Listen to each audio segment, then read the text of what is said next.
Dans le cadre des efforts pour stabiliser l'Est de la RDC et renforcer la paix dans la région des Grands Lacs, l'Union africaine a présenté l'architecture de sa médiation à l'issue d'une réunion de haut niveau tenue le 16 et 17 janvier 2026 à Lomé. Selon une publication de Robert Ducey, ministre togolais des Affaires étrangères, datée de lundi 19 janvier, le président togolais Forga Simbe a été désigné médiateur de l'Union africaine pour le processus de paix à RDC.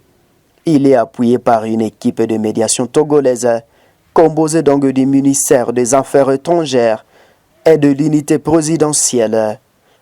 Les dispositifs de médiation s'articulent autour de plusieurs pôles thématiques confiés à l'ancien chef d'État africain, comme l'ancien président nigérien Olusegun Obasanjo est chargé des questions militaires et de sécurité, tandis que l'ancienne présidente éthiopienne Sahle-Work supervise les questions humanitaires.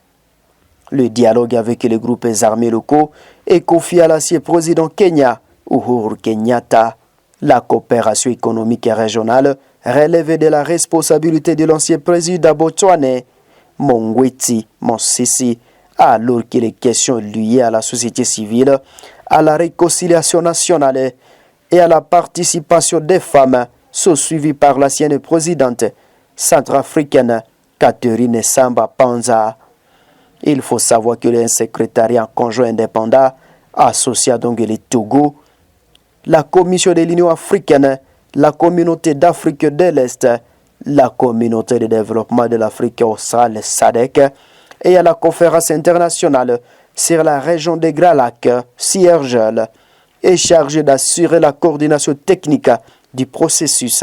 La Commission de l'Union africaine assure, pour sa part, la coordination avec les partenaires internationaux, notamment les Nations Unies, le Qatar, l'Union européenne, les États-Unis, ainsi que les membres permanents du Conseil de sécurité de l'ONU. Cette nouvelle architecture vise à renforcer la cohérence des initiatives régionales et continentales en faveur d'un règlement durable du conflit dans l'est de la RDC, marqué par des persistances de violences armées et des tensions régionales, a noté Aspa News.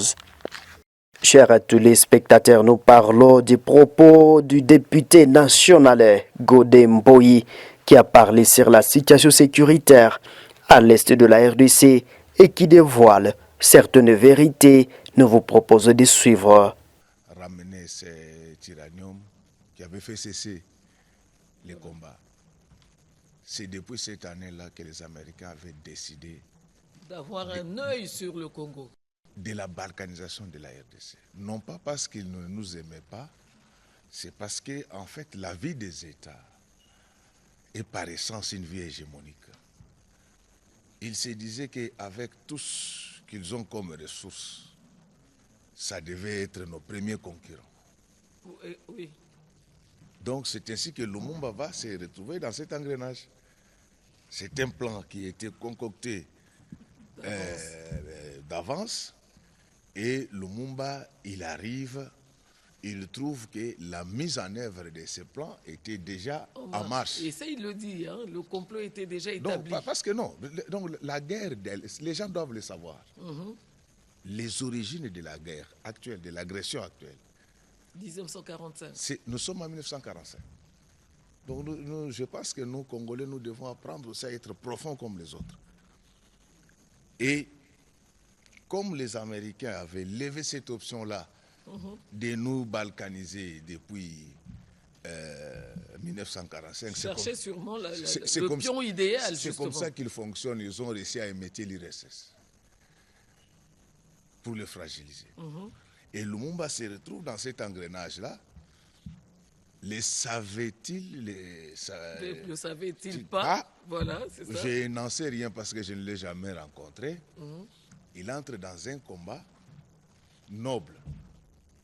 Pour le pays, hein, il faut dire que c'était à l'avantage du pays. Et d'ailleurs, c'est à ce niveau-là qu'il y a une nuance entre le nationalisme et le patriotisme.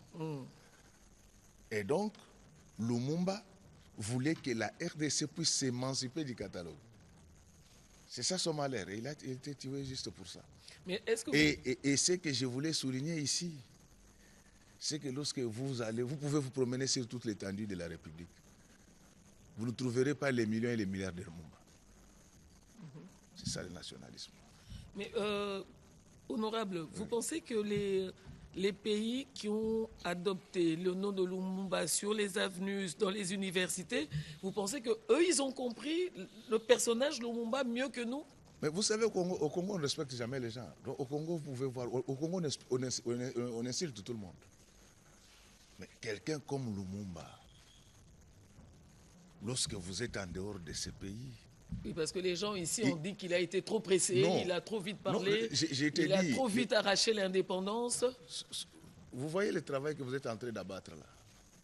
Vous vous battez pour sauver ce pays, mais il y en a qui, au regard de leur éducation, vont vous insulter. C'est-à-dire au Congo, nous le savons, au Congo, le Congo ne célèbre jamais ses élites. Donc nous sommes dans un environnement du faux, tout le monde peut dire n'importe quoi, mais Lumumba, c'est un homme hors pair. En dehors de ce pays, lorsqu'on cherche à vous identifier, lorsque vous parlez, parce que beaucoup de gens ne connaissent pas le Congo, lorsque vous êtes de parler, mais lorsqu'on vous demande une référence, que vous citez le nom de Lumumba, tout le monde vous identifie. Ah oui, le pays, voilà. Si quelqu'un vous dit que Lumumba était pressé, c'est celui qui ne comprenait pas. C'est Lumumba qui a posé les jalons de ce que nous sommes en train de vivre maintenant. J'espère que nous aurons le temps d'en parler. Et donc, aujourd'hui, si nous pouvons avoir, nous, au niveau de la classe politique, les gens qui ont la culture de Lumumba, les gens qui ne peuvent pas vendre leur pays contre les bonbons et les biscuits. Oui, on ne vend pas les pays seulement aux étrangers par l'agression, mais le fait de voler les biens de la République. C'est aussi une façon de vendre parce que vous êtes en train d'affaiblir l'État. Et ça, ce sont des valeurs que nous devons véhiculer. Nous, vous savez ce que nous faisons en République démocratique du Congo. Ce n'est pas de la politique, c'est de l'impolitique. C'est de la popole. Donc, aujourd'hui, nous devons véhiculer ces valeurs lumumbistes pour que nous puissions apprendre à faire corps avec la RDC et regarder avec elle dans la même direction. Voilà, alors, mais pasteur, 30 ans, oui. Je ne sais pas, dans votre... Là, je prends le côté pasteur. Oui. Tous ces dégâts, tous ces massacres, tous ces morts, comment ça joue dans votre morale? Mais vous me suivez, donc comment je me suis battu. J'ai fait plusieurs vidéos contre cette agression. Parce qu'il est rare de voir... J'ai fait plusieurs vidéos. Pour parce dénoncer. Que oui, mais nous devons comprendre qu'il s'agit d'un complot international.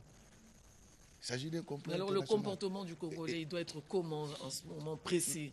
Moi, aujourd'hui, là, nous devons communiquer le lumumbisme au peuple congolais.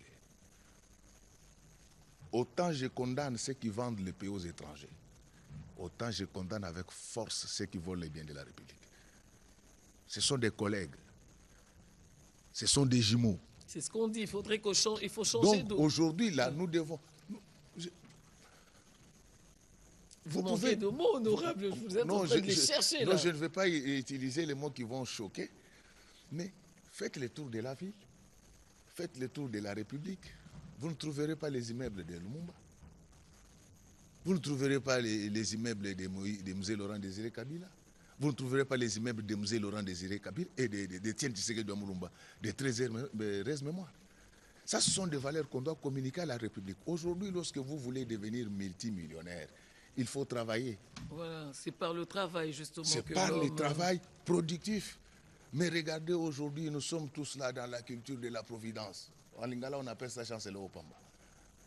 Oui, donc mais, vous savez... Mais souvent prôné par les pasteurs, hein, que vous êtes aussi. Bon, ça dépend. Moi, j'ai fait la théologie des développements. Oui. Donc, je ne suis pas dans cette logique-là. Moi, je suis de ceux qui pensent que c'est Dieu qui nous a créés sans nous.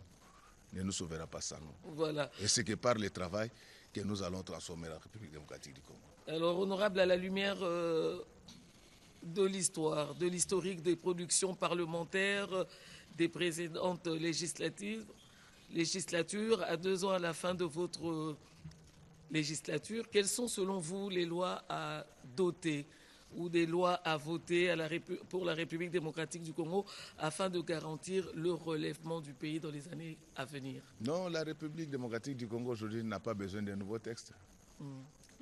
Chercher à légiférer davantage, c'est un luxe. Nous avons la foultitude, nous avons la flopée. Mais est-ce que des textes. Commençons voilà, d'abord. Il y a les textes qui existent, mais la mise en application traîne. Commençons par les appliquer, c'est ça notre problème. Voilà. Commençons par les appliquer ces textes-là. Mais les seuls textes que je regrette, c'est la loi que j'ai proposée sur les garanties en matière d'aviation civile. Aujourd'hui, de par le monde, il y a un accord qui fait que lorsque vous arrivez à avoir une loi qui est en phase avec cette convention-là, elle vous permet d'obtenir. Chers téléspectateurs, merci de nous avoir suivis. Si c'est la première fois de suivre cette chaîne de télévision, n'hésitez pas à vous abonner, aimer, partager la publication. Au revoir.